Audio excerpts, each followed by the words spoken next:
Hi Capricorn, welcome po sa ating channel. Ito ang inyong daily gabay tarot reading for February 8, 2025. Please be reminded kung naka-resonate kayo, comment down. Kung hindi kayo naka-resonate, ibigay niyo po sa iba kasi channel reading po ito. This is for you Capricorn ngayong February 8, 2025.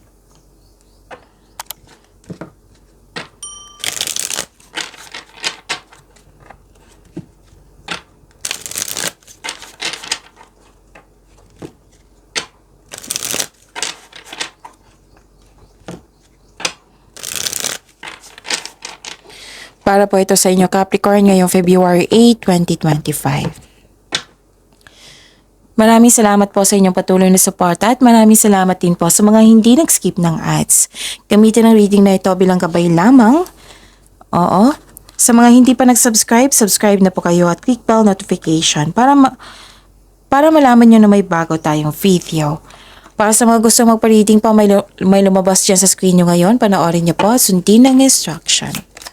Spirits Guide, mga ganap po para kay Capricorn ngayong February 8, 2025.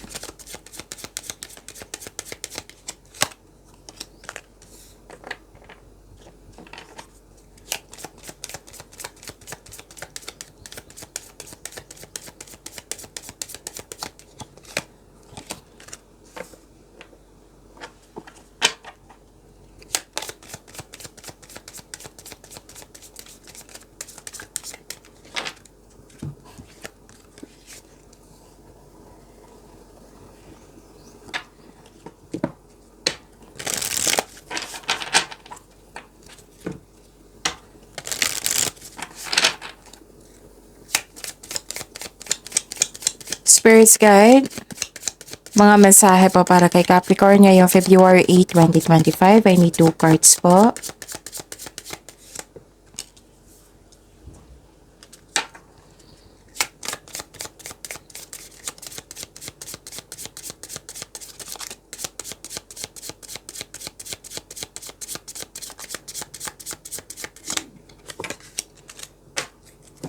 Okay, Capricorn.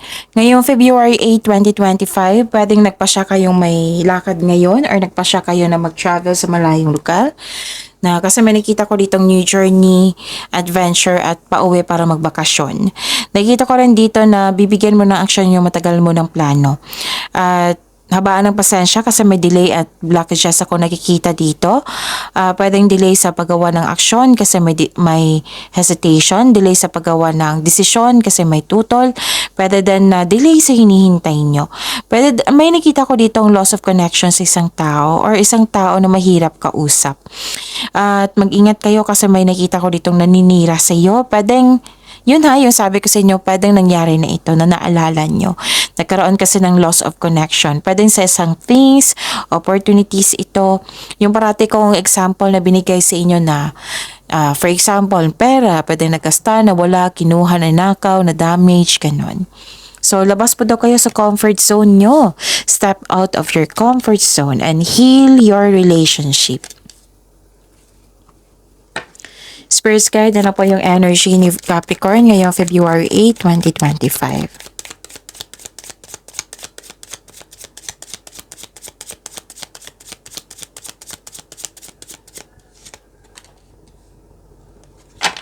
And the clarification of this card po.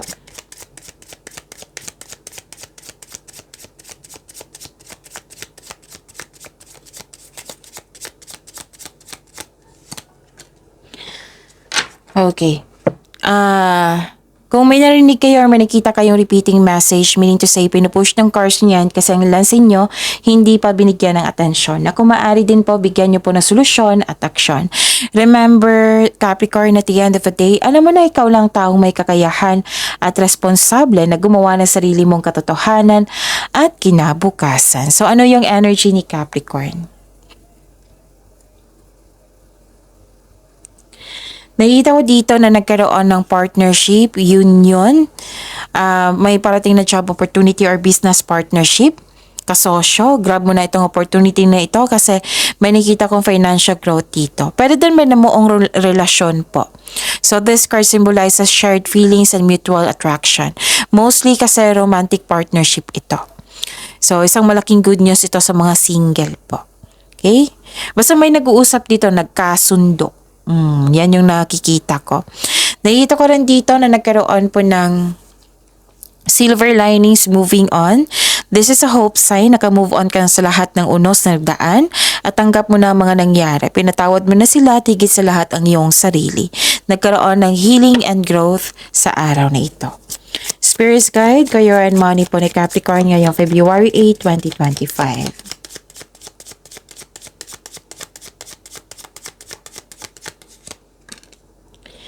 And the clarification of this card po.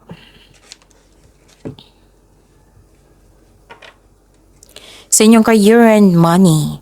May nakita ko ditong may parating na bagong simula. Masaganang panimula sa workplace mo or sa negosyo. Mag-ingat po daw kayo sa paggawa ng plano para magtagumpay ito.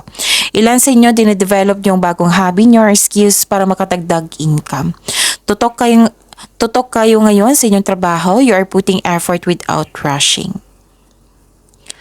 At nakita ko dito na nagkaroon po ng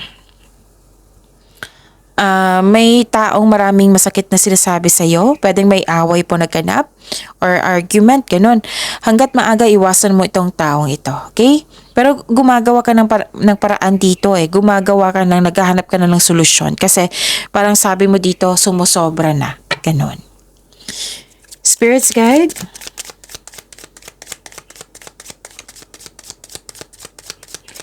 Love life, self-love, partnership, and romance ni Capricorn ngayong February 8, 2025. And the clarification of this card po.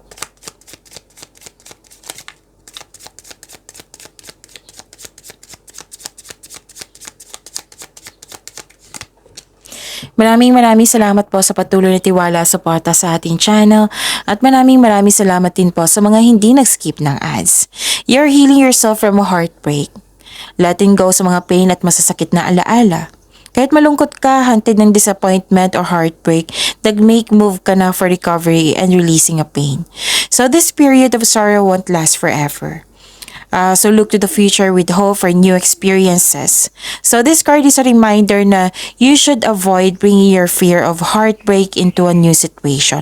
Huwag mong dalhin yung mga nangyari sa nakaraan sa present mo. Okay? Sabi po ng card dito. Yes, may nakita naman akong recovery dito kasi nakita ko dito, tinulungan mo yung sarili mo to move forward. Kasi nakita ko dito na you're clinging to the past, parang ayaw mo sa pagbabago, parang napilitan ka sa pagbabago, nilalaban mo ang pagbabago, natatakot ka sa changes dahil ayaw mo mag-move on, gusto mong bumalik sa nakaraan. So, masakit talaga ang ending. Oo. Ending the situation means new opportunity is coming, a new beginning. It might be uncomfortable kayo, pero this card tells you na let go and trust the universe and yourself. Okay? So, yun. Pagyamanin niyo po yung blessings sa binigay sa inyo, Capricorn. See you tomorrow. Please like, subscribe, and click the button for notification para updated po kayo sa daily tarot reading natin. Maraming salamat po.